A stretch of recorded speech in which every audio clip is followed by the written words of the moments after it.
はい、皆さんこんにちは。海外在住トレーナーのようです。すいませんでした。ちょっとノロと風邪の合併症みたいなのになって1週間ぐらい動画上げれてませんでした。下痢の方は1日2日ぐらいで止まったんですけど、このノロと鼻、今もちょっと鼻声なんですけど、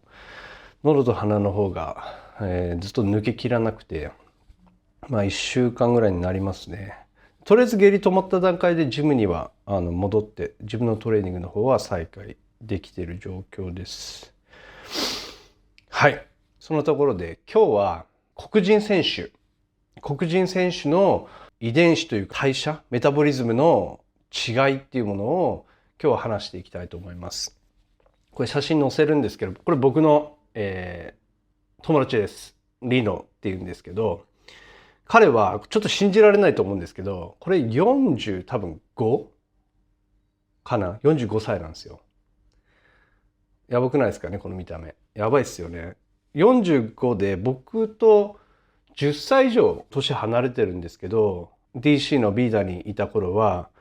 一番よくつるんでふざけ合ってましたね、ジムでも。彼はビーダーで勤めてすごく長いんですよ。僕なんかよりも全然長くて、もう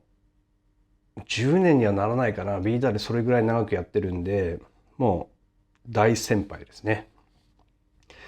で、彼も、僕と同じ、OCB っていうリーグに所属していて、もう僕なんかよりも何度も大会の経験は多い選手です。で、そこで僕が OCB にちょうど初挑戦するときに、減量期間、ちょうど減量し始めの頃だったかな、する前だったかな、だったんですけど、リノが OCB でフィジークの大会出てるの知ってたんで、減量期間どれぐらいなのかなと思って聞いてみたんですよ。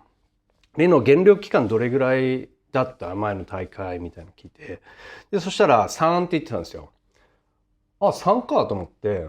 日本だと多分3、4ヶ月が平均ですかね。僕は4ヶ月取ったんですけど、前回の大会は。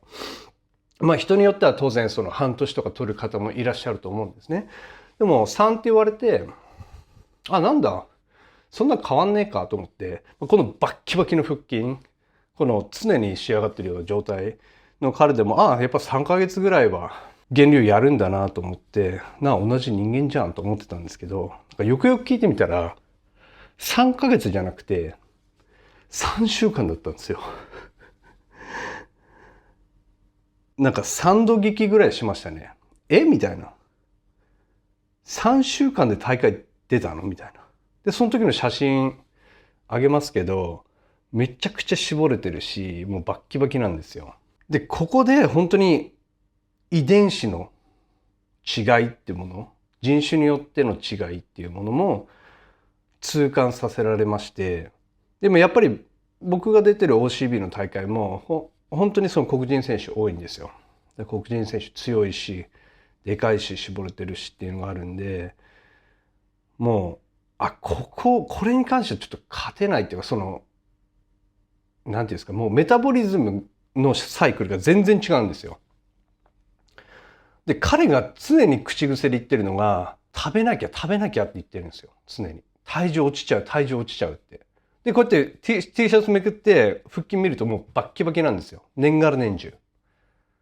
彼の場合は、本当に食べ続けないと体重がどんどん落ちて絞れていっちゃうんですよ。で、特に、その食べてるものも、そのヘルシーなものでリーンバルクしてるかっていうと、そういうわけでもないです。基本的に好きなもの食べてるんですが、僕らはやっぱりトレーナーなんで、そんな毎回揚げ物とかジャンクを食べるような食生活はしてないですけど、本当に一食開けたりするともうガクッと体重が落ちちゃうっていうふうに言ってましたね。本当に体重のことは気にしてて、もっと食べなきゃ、もっと大きくなるためにもっと食べなきゃって言ってるんですよ、常に。だから僕のイメージからすると、ロッカールームでいつもなんか食べてるっていう感じなんですよ、彼の場合。でも、すごい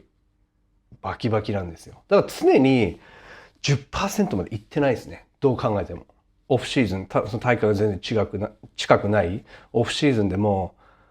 10% を超えることはないんだろうなって思いますね。あの体を見てると。だからこうやって肩組んだりするじゃないですか、ハグしたり挨拶の時に。もう質感が違うんですよ。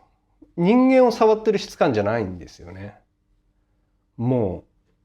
うゴツゴツしててバキバキしてるんですよ。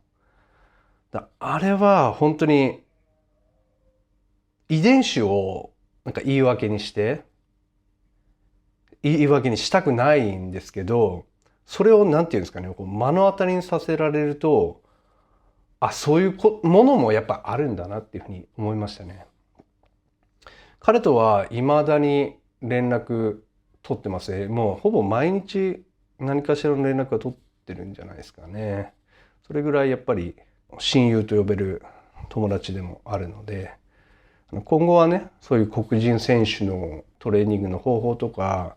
トレーニングに関する考え方とか、ちょっとインタビュー形式みたいので取っていけたらなと思ってるので、多分彼に聞いたら快く承諾してくれるんじゃないかなと思うので、そういうちょっとコンテンツも今後は取っていきたいなと。やっぱりなかなか日本にいるとその人種の違いでそのトレーニング方法っていうか食事とか減量期間とかそういうものの違いを感じることってなかなか難しいっていうか、そういう機会がないのかなと思うので、そういう興味がある方はぜひコメント欄にコメントいただければそういう動画もなるべく早く撮っていきたいなと思いますので、はい、今日はそういう黒人選手のもうチート級のメタボリズムの違いでした。ありがとうございます。